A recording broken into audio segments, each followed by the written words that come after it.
नमस्कार, स्वागत है आपका। मैं हूं आपके साथ सुमित गुप्ता। आप देख रहे हैं 20 मिनट में 20 खबर।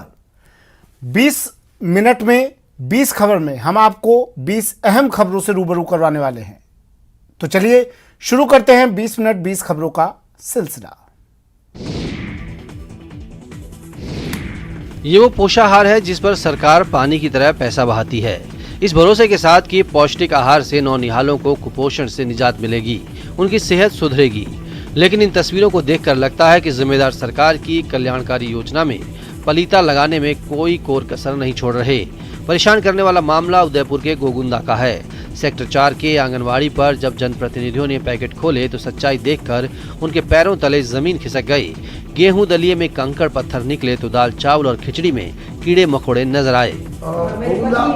हाल में मेरी पत्नी वार्ड पंच है, जो काम देखती है। जब पहले भी देखा तो ठीक था, आंगनबाड़ी पहले भी ठीक था।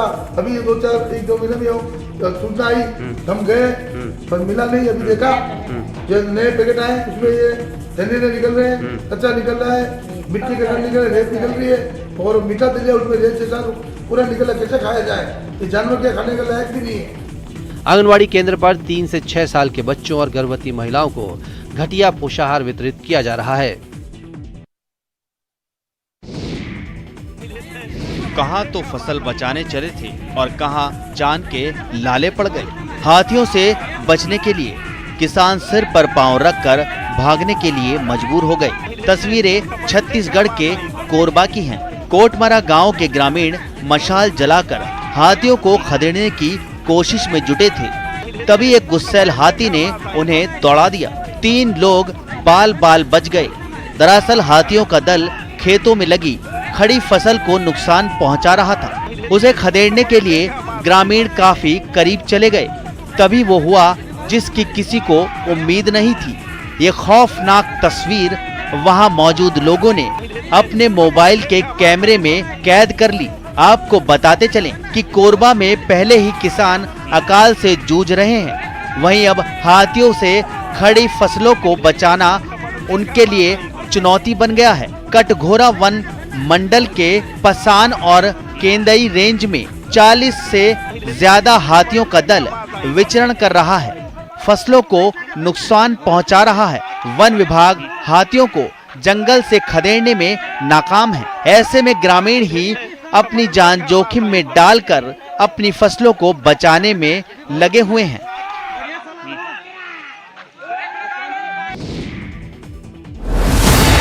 एमपी के कूनो में अफ्रीका से लाए गए चीतों को राजस्थान के रणथंभौर टाइगर रिजर्व के बाघों से खतरा हो सकता है। मामले को लेकर वन्य जीवों के जानकारों का कहना है कि रणथंभौर के बाघों का मूवमेंट कूना, पालपुर, दतिया तक होता है।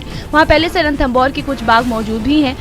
ऐसे में बाघ और चीतों का आमना सामना होता है तो रणथंभौर के बाघ चीतों को नुकसान पहुंचा सकते हैं। दरअसल हाल ही में कूनो पालपुर में एक बड़े इंक्लोजर में अफ्रीका के 8 चीतों को छोड़ा गया है। यहाँ यह चीते वन्य जीव विशेषज्ञों की निगरानी में रहेंगे, लेकिन इन चीतों के इंक्लोजर से आजादी के बाद सुरक्षा को लेकर वन्य जीव विशेषज्ञ चिंतित हैं। आशंका जताई जा रही है कि इन मेहमान चीतों के लिए रणथंभौर टाइगर रिजर्व के बाघ काल बन सकते हैं। इसकी मुख्य वजह रणथंभौर के बाघों का अक्सर कूनो नेशनल पार्क में आना जाना है। विशेषज्ञ बताते हैं कि श्योपुर कूनो पालपुर नेशनल पार्क का जंगल एमपी के शिवपुरी और राजस्थान के 12 जिले से सटा हुआ है। यह जंगल राजस्थान के ही मुकुंदरा हिल टाइगर रिजर्व और रणथंभौर नेशनल पार्क तक कॉरिडोर बनाता है। ऐसे में यहाँ से कूनो में टाइगर की एंट्री होती रहती है, जिससे चीतों पर हमले की आशंका जताई जा रही है।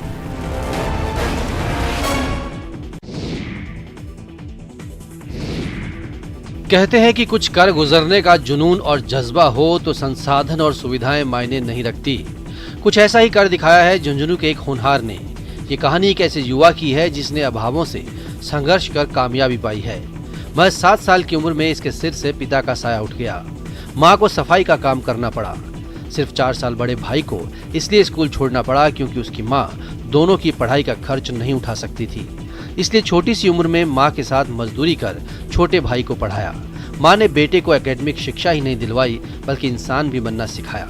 माँ ने उसे अभावों से लड़कर अपनी मंजिल हासिल करने की सीख दी और आखिरकार वो दिन आ ही गया जब उसका बेटा सरकारी अधिकारी बन गया। अनिल ने राज्य कर्मचारी चयन आयोग की परीक्षा पास कर ली है, जिसके बाद इसका चयन स्वायत्त शासन निकाय के जेईएन पद पर हो गया है। परिवार वालों को मुझ पे विश्वास था, मम्मी भैया को बहुत विश्वास था कि मैं कुछ लाइफ में करूँगा। तो इन्होंने जितनी मुसीबतें मैंने जरूरत से ज़्यादा तो इन्होंने दे दी। इन्होंने दिन रात एक कर मुझको पढ़ाया। खुद मुफलिसी में जीवन बसर करने वाले एक मजदूर के दिल में देशभक्ति का ऐसा जज्बा धड़क रहा है जिसकी दूसरी मिसाल ढूंढे नहीं मिल रही। सोते जागते हर समय वो सिर्फ देश के वीर सपूतों के सम्मान के लिए काम कर रहा है। तस्वीरें उत्तर प्रदेश के जौनपुर की हैं। यहाँ के सर्वेश चंद्र ने ब्रह्मोस मिसाइल का डेमो बना डाला। इसके बाद वो अब सेना के हेलीकॉप्टर और उनके हथियार के डेमो को 2 साल से तैयार कर रहे हैं। सर्वेश में देशभक्ति का ऐसा जुनून है कि वो हर समय सेना के हथियारों का डेमो बनाने में लगे रहते हैं। उद्देश्य बस यही है कि शहीद स्मारक में जहां हमारे डोभी क्षेत्र के 23 लोग शहीद हुए हैं, उनके सम्मान में, उनकी याद में जो शहीद स्मारक पार्क बना हुआ है, उस पार्क में रखने के लिए इसको बनाया जा रहा था। टोटली मिलिट्री हेलीकॉप्टर बनाया जा रहा था। सर्वेश जौनपुर जिला मुख्यालय से 45 किलोमीटर दूर चंदवक थाना क्षेत्र के तराव गांव के रहने वाले हैं। वो पेशे से मजदूर हैं। घर की आर्थिक स्थिति ठीक नहीं है। इसके बावजूद उन्होंने अपनी मेहनत और लगन से ब्रह्मोस मिसाइल का डेमो बना दिया, जिसके बाद अब सेना का हेलीकॉप्टर बना रहे हैं। उनकी देशभक्ति की चर्चा पूरे क्षेत्र में हो रही है। लोग उनके इस काम की तारीफ करते नहीं थक रहे। छत्तीसगढ़ के जगदलपुर जिला मुख्यालय से सिर्फ 15 किलोमीटर दूर करीत गांव हायर सेकेंडरी स्कूल में पढ़ने वाले बच्चों ने अपने भूखे साथियों के लिए चंदा इकट्ठा कर स्कूल में ही फूड बैंक खोला है, ताकि जो बच्चा स्कूल आने की जल्दबाजी में अपने घर से नाश्ता या टिफिन नहीं ला पाता, वो फूड बैंक से अपनी भूख मिटा सकता है। एक बात और, इस फूड बैंक में इस बात की भी सुविधा है कि जिस बच्चे के पास रुपए नहीं हो उसे उधार भी दिया जाता है। ये बात सच है कि बहुत से बच्चे दूर होने के कारण अपने घरों से भूखे ही स्कूल आ जाते हैं, लेकिन इस नायाब तरीके से अब स्कूल में उपस्थिति संख्या में बढ़ोतरी तय मानी जा रही है। हम लोगों ने सोचा कि बच्चे इतने दूर जाते हैं, स्टूडेंट दुकान में इतने दूर, तो हम लोगों ने पैसा जमा करके हमने फूड बैंक खोला स्कूल में। हमारे स्कूल के बच्चे बाहर मतलब रोड में दुकान है, तो सभी लोग रोड पर दुकान जाते हैं और यहाँ पे हम लोग उनकी मदद करने के लिए खोले। हरिद्वार के राजकीय इंटर कॉलेज में पढ़ाने वाले शिक्षक शारीरिक तौर पर दिव्यांग जरूर हैं, लेकिन उनकी इनोवेटिव सोच और पढ़ने का खास अंदाज उन्हें दूसरे शिक्षकों से खास बनाता है।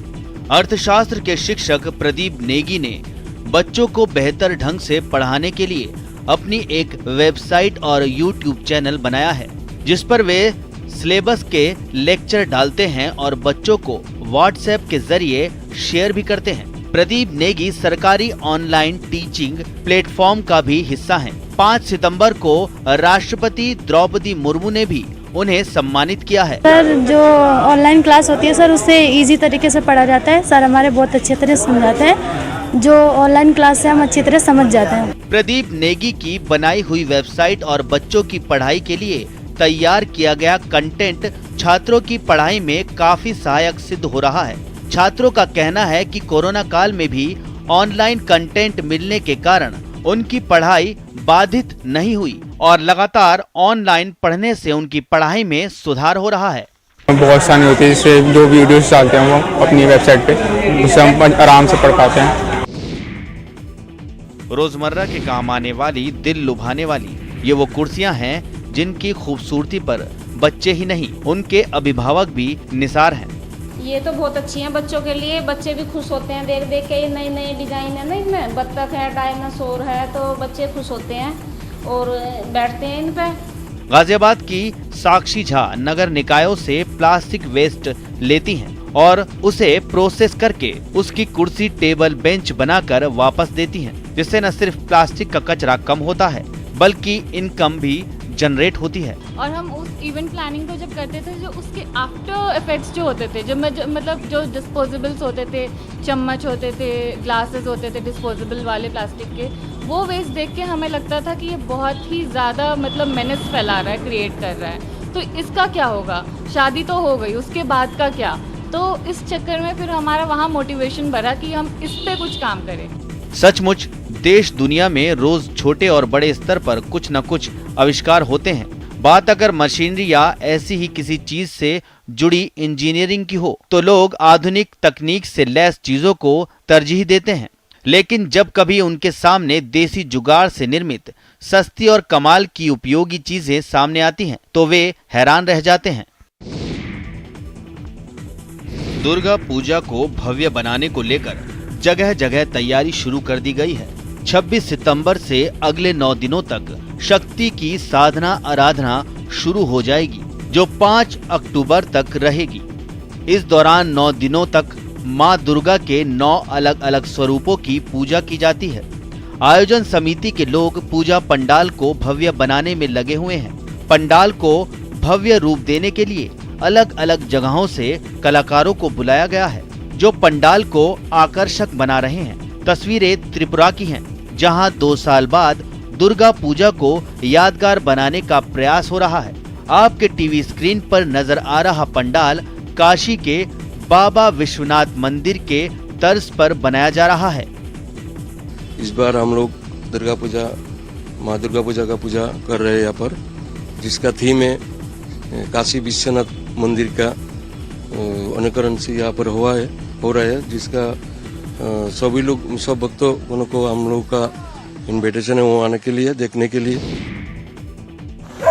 उत्तराखंड के कोटद्वार के गुलदार का वीडियो सोशल मीडिया पर खूब वायरल हो रहा है। वीडियो लालपुर इलाके का बताया जा रहा है। जब तक गुलदार पेड़ में चढ़ा हुआ था, इस दौरान कॉलोनी के कुत्ते गुलदार पर भौंकने लगे तो गुलदार नीचे उतरकर कुत्तों पर झपटा मारने लगा। कुत्ते गुलदार पर भौंकते रहे। इस दौरान गुलदार कुत्तों का पीछा करने लगा, जिसके बाद कुत्ते जान बचाकर इधर उधर भागने लगे। मामला डिग्री कॉलेज रोड का है। शहर में आबादी के नजदीक लगातार गुलदार दिखाई देने से इन दिनों लोग दहशत में हैं। सुबह और शाम के समय गुलदार की धमक से लोगों ने अब घूमना भी छोड़ दिया है। लोगों की मांग है कि वन विभाग को गुलदार के संभावित क्षेत्रों में गश्त बढ़ानी चाहिए, जिससे किसी भी अप्रिय घटना से बचा जा सके। साधारण से दिखने वाले इस हिरण की कहानी बिल्कुल असाधारण है, वैसी जो आपने फिल्मों में देखी होगी। अपने अभिभावक के प्रति अपने प्यार और स्नेह को दिखाने के लिए इस काले हिरण ने भूख हड़ताल कर दी, जबकि वो वन अधिकारियों की देखरेख में था। काले हिरण के मानव जाति के साथ संबंध से प्रेरित होकर अधिकारियों ने हिरण को उसके अभिभावक के पास वापस भेज दिया। हालांकि नियम और कानून उन्हें ऐसा करने की अनुमति नहीं देते। मिली जानकारी के मुताबिक गुना अप्पाराव आदिवासी समुदाय का है और आंध्र प्रदेश के लक्कावरपाडु गांव का निवासी है। 3 साल पहले वो कृषि कार्य के लिए जंगल में गया था। जब वो अपने पैतृक गांव लौट रहा था तो एक काला हिरण उसके पीछे हो लिया और उसके साथ रहने लगा। काले हिरण को परिवार का एक सदस्य मानकर ये गांव के बच्चों का दोस्त बन गया। यहाँ इसका नाम चिट्टी रखा गया। जहाँ वन अधिकारियों ने काले हिरण को अपने कब्जे में ले लिया। उन्होंने चिट्टी को कुछ खाना परोसा, लेकिन उसने अस्वीकार कर दिया और ऐसा व्यवहार किया जैसे वो भूख हड़ताल पर है। चिट्टी की सेहत को देखते हुए उन्होंने उसे लक्कावरपाडु में अप्पाराव को सौंप दिया। अब वे बहुत जल्द काले हिरण को एक चिड़ियाघर में स्थानांतरित करने की योजना बना रहे हैं।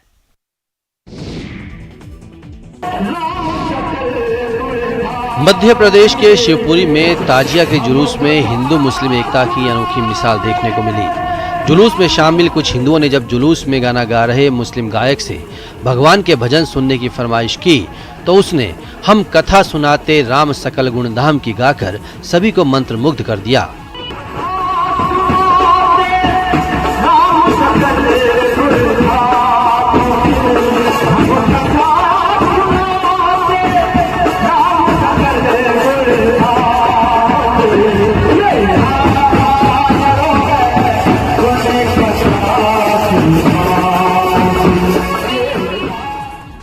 राम भजन गाने वाले मोहम्मद रिजवान अख्तर हुसैन उत्तर प्रदेश के कानपुर के रहने वाले हैं। वो फिलहाल झांसी के न्यू मास्टर बैंड के लिए गाना गाते हैं।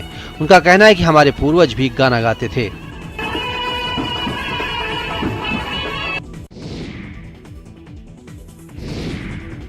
सोशल मीडिया पर आए दिन जानवरों के ऐसे वीडियो शेयर किए जाते हैं जिन्हें देखकर इन जानवरों के बारे में लोगों को काफी कुछ पता चलता है।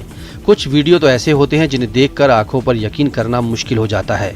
ऐसा ही एक वीडियो तेंदुए का वायरल हुआ है, जिसमें उसे एक नारियल के पेड़ पर चढ़ते उतरते नोटिस किया गया है, जिसे अंत तक देखने पर पता चलता है कि दरअसल ये दूसरे तेंदुए की डर की वजह से ऐसा कर रहा है।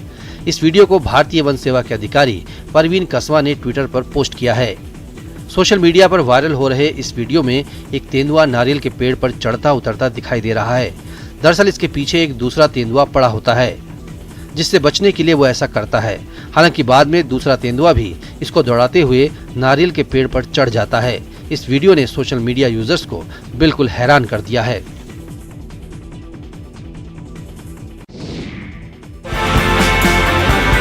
जब हाथी महाशय को लग गई भूख तब वो पहुंच गए किचन में और पेट भरकर खाना खाया और पेट भरते ही चुपचाप निकल गए गजराज महाराज। दरअसल पश्चिम बंगाल के जलपाईगुड़ी के बिन्नागुड़ी में एक बार फिर हमारे जंबो किचन में पहुंच गए। अरे चौंकिए नहीं, हाथी खाना बनाने नहीं पहुंचे थे, बल्कि ये तो पेट पूजा करने पहुंच गए थे। और गए भी तो कहां, जवानों के कैंप में, जहां बहुत सारे लजीज व्यंजन पक रहे थे और खाना भी पर्याप्त मात्रा में था।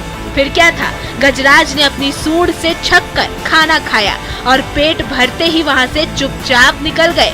पर हाथी को किचन में खाना चोरी करते किसी जवान ने देख लिया और उसका वीडियो भी बना लिया। पर इन सबसे अनजान हाथी खाना खाता रहा। हाथी के किचन में आने का वीडियो सोशल मीडिया पर वायरल हो रहा है। यूजर्स भी इसे काफी पसंद कर रहे हैं।